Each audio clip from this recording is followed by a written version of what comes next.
Hello everyone, welcome back to my daily cooking vlogs.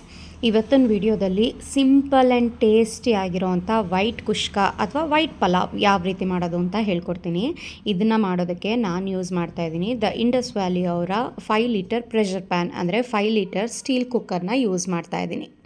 Indus valley ಅವರು India's number 1 steel brand ಆಗಿರುತ್ತೆ. ಯಾವುದೇ ರೀತಿ ತಳ ಹಿಡಿಯೋದು ಎಲ್ಲ ಏನೂ ಆಗೋದಿಲ್ಲ. ಆ್ಯಂಡ್ ಸುಮಾರು ವಿಡಿಯೋಗಳಲ್ಲಿ ನಾನು ಹೇಳಿದ್ದೀನಿ, ಸುಮಾರು 8ರಿಂದ 9 ವರ್ಷಗಳಿಂದ ನಾನು ಈ ಪ್ರಾಡಕ್ಟ್ಸ್ನ ಯೂಸ್ ಮಾಡ್ತಾ ಬರ್ತಾ ಇದ್ದೀನಿ. ದೋಸಾ ಪ್ಯಾನಿಂದ ಹಿಡಿದು ಸೊ ಎಲ್ಲವೂ ಸಹ ಟಾಪ್ ನಾಚ್ ಆಗಿದೆ. ಆ್ಯಂಡ್ ಇದ್ರ ಜೊತೆಗೆ ನಿಮಗೆ 5 ಇಯರ್ ವಾರಂಟಿ ಕಾರ್ಡ್ ಕೊಡ್ತಾರೆ. ಸ್ಟೀಲ್ ಕ್ವಾಲಿಟಿ ಮಾತ್ರ ತುಂಬಾ ಚೆನ್ನಾಗಿದೆ.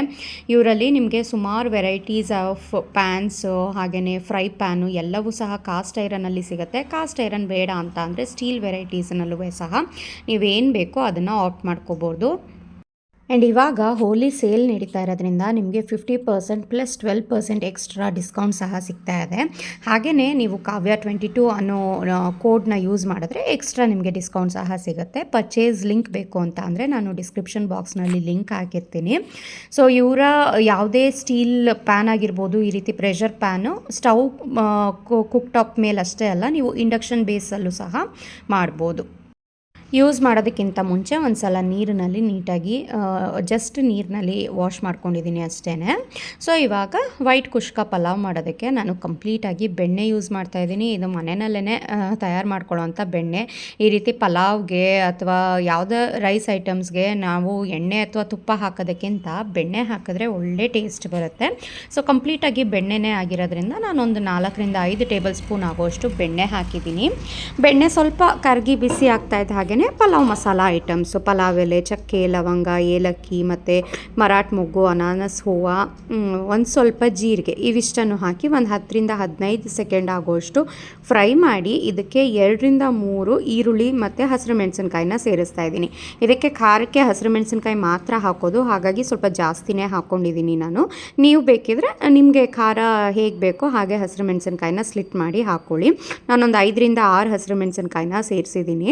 ಜೊತೆಗೆ 2 ಸ್ಪೂನ್ ಆಗೋಷ್ಟು ಶುಂಠಿ ಬೆಳ್ಳುಳ್ಳಿ ಪೇಸ್ಟನ್ನು ಸಹ ಹಾಕಿ, ಶುಂಠಿ ಬೆಳ್ಳುಳ್ಳಿ ಪೇಸ್ಟ್ದು ಹಸಿ ವಾಸನೆ ಮತ್ತು ಈರುಳ್ಳಿ ಚೆನ್ನಾಗಿ ಸಾಫ್ಟಾಗಿ ಕುಕ್ ಆಗೋವರೆಗೂ ನಾವು ಬೇರೆ ಐಟಮ್ಸ್ನ ಹಾಕಲಿಕ್ಕೆ ಹೋಗಬಾರ್ದು. ಸ್ವಲ್ಪ ಬೇಗ ಆಗಲಿ ಅಂತ ನಾನು ಲಿಡ್ನ ಕ್ಲೋಸ್ ಮಾಡಿ ಒಂದು 2 to 3 ಮಿನಿಟ್ಸ್ ಬಿಡ್ತಾಯಿದ್ದೀನಿ. ಈರುಳ್ಳಿ ಜಾಸ್ತಿ ಹಾಕಿದ್ದೀನಿ ಚೆನ್ನಾಗಿ ಬರುತ್ತೆ ಅಂತ ಅಂದ್ಬಿಟ್ಟು. ತರಕಾರಿ ನೀವು ಬೇಕಿದ್ದರೆ ಆ್ಯಡ್ ಮಾಡ್ಕೋಬೋದು. ನಾನಿಲ್ಲಿ ಪ್ಲೇನ್ ಮಾಡ್ತಾ ಇರೋದ್ರಿಂದ ತರಕಾರಿ ಏನನ್ನು ಹಾಕ್ತಾ ಇಲ್ಲ. ಈರುಳ್ಳಿ ಮತ್ತು ಶುಂಠಿ ಬೆಳ್ಳುಳ್ಳಿ ಪೇಸ್ಟಿಂದು ಹಸಿ ಸ್ಮೆಲ್ಲೆಲ್ಲ ಹೋಗಿದೆ. ಇವಾಗ ಇದಕ್ಕೆ 1 ಕಟ್ ಆಗೋಷ್ಟು ಪೂರ್ತಿ ಪುದೀನ ಎಲೆನ ದಪ್ಪಕ್ಕೆ ಕಟ್ ಮಾಡಿ ಹಾಕ್ಕೊಂಡಿದ್ದೀನಿ. ಹಾಗೆಯೇ 2 ಟೊಮ್ಯಾಟೋನ ನೀವು ಸಣ್ಣದಾಗಿ ಕಟ್ ಮಾಡೋದಕ್ಕಿಂತ ಈ ರೀತಿ ಉದ್ದುದಕ್ಕೆ ಸ್ಲೈಸ್ ಮಾಡಿ ಹಾಕ್ಕೊಂಡ್ರೆ ಸಖತ್ತಾಗಿರುತ್ತೆ ಟೇಸ್ಟ್. ಇವಾಗಲೇ ರುಚಿಗೆ ತಕ್ಕಷ್ಟು ಉಪ್ಪನ್ನು ಸಹ ಹಾಕ್ತಾಯಿದ್ದೀನಿ. ಹಾಗೆಯೇ 2 ಸೌಟ್ ಆಗೋಷ್ಟು ಗಟ್ಟಿ ಮೊಸರು, ಇದನ್ನು ಅಷ್ಟೇ ಮನೆಯಲ್ಲೇ ಹೆಪ್ಪಾಕಿರೋವಂಥ ಗಟ್ಟಿ ಮೊಸರು. ಇಷ್ಟು ಗಟ್ಟಿ ಮೊಸರು ನಿಮಗೆ ಹೇಗೆ ಮಾಡೋದು ಅನ್ನೋದು ಏನಾದರೂ ವಿಡಿಯೋ ಬೇಕಿತ್ತು, ನೀವು ಸಹ ಮಾಡಬೇಕು ಮನೆಯಲ್ಲಿ ಮೊಸರು ಅಂತ ಇದ್ದರೆ ದಯವಿಟ್ಟು ಕಮೆಂಟ್ ಮಾಡಿ ತಿಳಿಸಿ. ಗಟ್ಟಿ ಮೊಸರು ಹೇಗೆ ಮಾಡೋದು ಅಂತ ನಾನು ಖಂಡಿತ ನೆಕ್ಸ್ಟ್ ವಿಡಿಯೋದಲ್ಲಿ ಮಾಡಿ ತೋರಿಸ್ತೀನಿ. ಇವಿಷ್ಟು ಹಾಕಿದ ನಂತರ ನೀಟಾಗಿ ಮಿಕ್ಸ್ ಮಾಡಿಬಿಟ್ಟು, ಟೊಮ್ಯಾಟೋನು ಸಾಫ್ಟ್ ಆಗಬೇಕು. ಹಾಗೆಯೇ ಆ ಮೊಸರಲ್ಲಿರೋವಂಥ ನೀರಿನ ಅಂಶ ಎಲ್ಲ ಹೋಗಿ ನಾವು ಏನು ಬೆಣ್ಣೆ ಹಾಕಿರ್ತೀವಿ ಅದು ಮೇಲ್ಗಡೆ ಸ್ವಲ್ಪ ಬಿಟ್ಕೊಂಡು ಬರಬೇಕು. ಅಲ್ಲಿವರೆಗೂ ನಾವು ಚೆನ್ನಾಗಿ ಇದನ್ನು ಲಿಡ್ನ ಕ್ಲೋಸ್ ಆದರೂ ಮಾಡಿ ನೀವು ಫ್ರೈ ಮಾಡ್ಕೋಬೋದು, ಇಲ್ಲ ಹಾಗೆಯೇ ಓಪನ್ ಪ್ಯಾನ್ನಲ್ಲೂ ಸಹ ಫ್ರೈ ಮಾಡ್ಬೋದು. ಒಟ್ಟಿನಲ್ಲಿ ಸ್ವಲ್ಪ ಎಣ್ಣೆ ಅಥವಾ ಬೆಣ್ಣೆ ನಾವೇನು ಹಾಕಿರ್ತೀವಲ್ವ ಅದೆಲ್ಲ ಈ ರೀತಿ ಮೇಲ್ಗಡೆ ಬಿಟ್ಕೊಳ್ಳೋವರೆಗೂ ಚೆನ್ನಾಗಿ ಫ್ರೈ ಮಾಡಿ.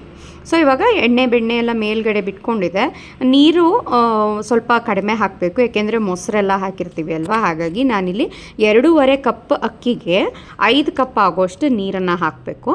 ಆದರೆ ನಾನಿಲ್ಲಿ 4 ಕಪ್ ಆಗೋಷ್ಟು ನೀರನ್ನು ಹಾಕ್ತಾಯಿದ್ದೀನಿ, ಏಕೆಂದರೆ ಮೊಸರಲ್ಲೂ ಸಹ ನೀರಿನ ಅಂಶ ಇರುತ್ತೆ ಅಲ್ವಾ. ಅದನ್ನು ಸಹ ಆಲ್ಮೋಸ್ಟ್ ಒಂದು 1 ಕಪ್ ಆಗೋಷ್ಟೇ ಹಾಕಿರ್ತೀವಿ ನಾವು. ಸೊ ನೋಡಿಕೊಂಡು ಹಾಕ್ಕೊಳ್ಳಿ. ಇಲ್ಲ ನಮ್ಮ ಮನೆ ಅಕ್ಕಿ ಸ್ವಲ್ಪ ಉದ್ರುದ್ರಾಗೆ ಬರುತ್ತೆ ಅಂದರೆ ಕರೆಕ್ಟಾಗಿ ಹಾಕ್ಕೊಳ್ಳಿ. ಇಲ್ಲ ತುಂಬ ಮೆದು ಆಗಿಬಿಡುತ್ತೆ, ಸ್ವಲ್ಪ ನೀರು ಕಡಿಮೆನೇ ಹಾಕ್ತೀವಿ ಅಂತ ಅಂದರೆ ಒಂದು ಸ್ವಲ್ಪ ನೀರು ಕಡಿಮೆನೇ ಹಾಕಿದ್ರೂ ತಡೆಯುತ್ತೆ. ನೀರು ಹಾಕಿದ ನಂತರ ಇದಕ್ಕೆ 1 ಸ್ಪೂನ್ ಆಗುವಷ್ಟು ಗರಂ ಮಸಾಲ ಸೇರಿಸಿದ್ದೀನಿ, ಒಂದು ಸ್ವಲ್ಪ ಕಸೂರಿ ಮೇಥಿ, ಹಾಗೆಯೇ ಕೊತ್ತಂಬರಿ ಸೊಪ್ಪು. ಈ ಮೂರನ್ನು ಚೆನ್ನಾಗಿ ಮಿಕ್ಸ್ ಮಾಡಿಬಿಟ್ಟು ಲಿಡ್ನ ಕ್ಲೋಸ್ ಮಾಡಿ ಅದು ಒಂದು ಕುದಿ ಬರೋವರೆಗೂ ಬಿಡಬೇಕು. ಉಪ್ಪು ನಾವು ಫಸ್ಟೇ ಟೊಮ್ಯಾಟೊ ಬೇಯಬೇಕಾದ್ರೆ ಹಾಕಿರ್ತೀವಿ, ಸೊ ನೋಡ್ಕೊಳ್ಳಿ ಉಪ್ಪೇನಾದರೂ ಕಡಿಮೆ ಆಯಿತು ಅಂತ ಅನಿಸಿದ್ರೆ ನೀವು ಬೇಕಾದ್ರೆ ಉಪ್ಪು ಇನ್ನೊಂದು ಸ್ವಲ್ಪ ಹಾಕ್ಕೋಬೋದು. ನೀರು ಟೇಸ್ಟ್ ಮಾಡಿದಾಗ ನಿಮಗೊಂದು ಸ್ವಲ್ಪ ಉಪ್ಪು ರೀತಿನಲ್ಲೇ ಇರಬೇಕು, ಯಾಕೆಂದರೆ ಅದಕ್ಕೆ ಸ್ವಲ್ಪ ನಾವು ಅಕ್ಕಿ ಹಾಕಿದ್ಮೇಲೆ ಅದು ಉಪ್ಪನ್ನ ತಡೆಯುತ್ತೆ. ಹಾಗಂತ ಹೇಳಿ ತುಂಬ ಜಾಸ್ತಿನೂ ಉಪ್ಪು ಹಾಕ್ಲಿಕ್ಕೆ ಹೋಗಬೇಡಿ, ಸ್ವಲ್ಪ ಕಡಿಮೆ ಆದರೂ ಪರವಾಗಿಲ್ಲ, ಜಾಸ್ತಿ ಆದರೆ ಟೇಸ್ಟ್ ಚೆನ್ನಾಗಿ ಬರಲ್ಲ.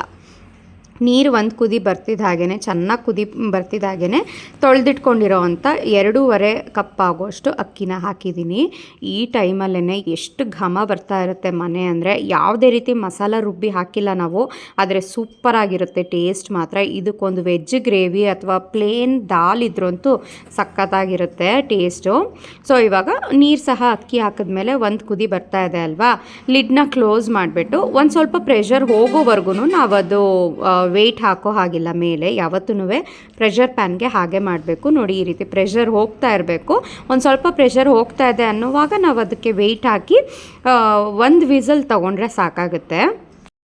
1 ವಿಸಲ್ ಆಗಿ ಪೂರ್ತಿ ಪ್ರೆಷರ್ ಹೋದ ನಂತರ ಇವಾಗ ನಾನು ಕುಕ್ಕರ್ ಲಿಡ್ನ ಓಪನ್ ಮಾಡ್ತಾಯಿದ್ದೀನಿ. ಯಾವುದೇ ರೀತಿ ತಳ ಹಿಡ್ದಿರೋದಿಲ್ಲ ಇದಕ್ಕೆ, ತುಂಬಾ ಚೆನ್ನಾಗಿದೆ. ಯಾಕೆಂದರೆ ಬೆಸ್ಟ್ ಕ್ವಾಲಿಟಿ ಸ್ಟೀಲ್ ಆಗಿರುತ್ತೆ, ಹೆವಿ ಬಾಟಮ್ ಆಗಿರುತ್ತೆ ಆ್ಯಂಡ್ ತುಂಬಾ ವೆಯ್ಟ್ ಇರುತ್ತೆ. ಯಾವುದೇ ನೀವು ಸ್ಟೀಲ್ದು ಯೂಸ್ ಮಾಡಿದ್ರೂ ಹೆವಿ ಬಾಟಮ್ ಆಗಿರಬೇಕು ಆ್ಯಂಡ್ ಸ್ವಲ್ಪ ವೆಯ್ಟ್ ಇರೋದನ್ನು ನೀವು ತೊಗೊಂಡ್ರೆ ತುಂಬಾ ಚೆನ್ನಾಗಾಗುತ್ತೆ. ಕೆಲವೊಬ್ಬರು ಹೇಳ್ತಾರೆ ಅಯ್ಯೋ ಸ್ಟೀಲ್ ಇದರಲ್ಲಿ ಮಾಡಿದ್ರೆ ಸೀದೋಗ್ಬಿಡುತ್ತೆ ಕೆಳಗಡೆ, ಏನು ಸಿಯಲ್ವಾ ಅಂತ.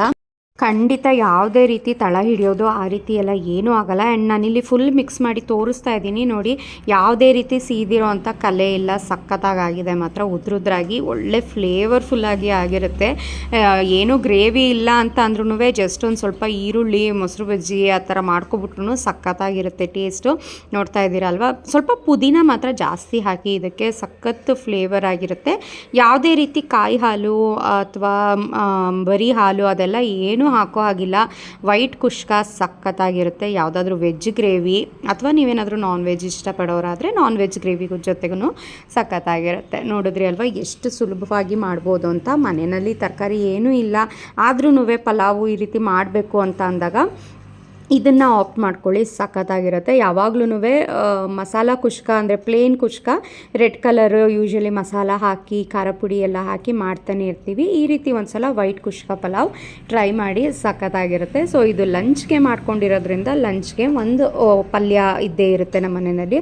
ಹಾಗಾಗಿ ಇವತ್ತು ಬೀನ್ಸ್ ಪಲ್ಯ ಜೊತೆ ಒಂದು ಸ್ವಲ್ಪ ಮೊಸರು ಜೊತೆಗೆ ಮೇಲೆ ಸ್ವಲ್ಪ ಪೀನಟ್ಸ್ನ ಹಾಕಿದ್ದೀನಿ, ಅಂದರೆ ಕಾಂಗ್ರೆಸ್ ಮಸಾಲ. ಸಖತ್ತಾಗಿರುತ್ತೆ, ನನಗದು ತುಂಬ ಇಷ್ಟ ಆಗುತ್ತೆ. ಜಸ್ಟ್ ಮೊಸರು ಬಜ್ಜಿಗಿಂತನೂ ಅದನ್ನು ಮಾಡೋದಕ್ಕೆ ಟೈಮ್ ಇಲ್ಲ ಅಂತ ಅಂದಾಗ ಮೊಸರಿಗೆ, ಗಟ್ಟಿ ಮೊಸರು ಮೇಲೆ ಸ್ವಲ್ಪ ಕಾಂಗ್ರೆಸ್ ಮಸಾಲಾನ ಹಾಕಿ ಈ ರೀತಿ ಪಲಾವ್ ಜೊತೆ ತಿನ್ನಿ. ಯಾರ್ಯಾರಿಗೆಲ್ಲ ಇಷ್ಟ ಆಗುತ್ತೆ ಅಂತ ಕಮೆಂಟ್ ಮಾಡಿ, ಸಖತ್ತಾಗಿರುತ್ತೆ ಟೇಸ್ಟು.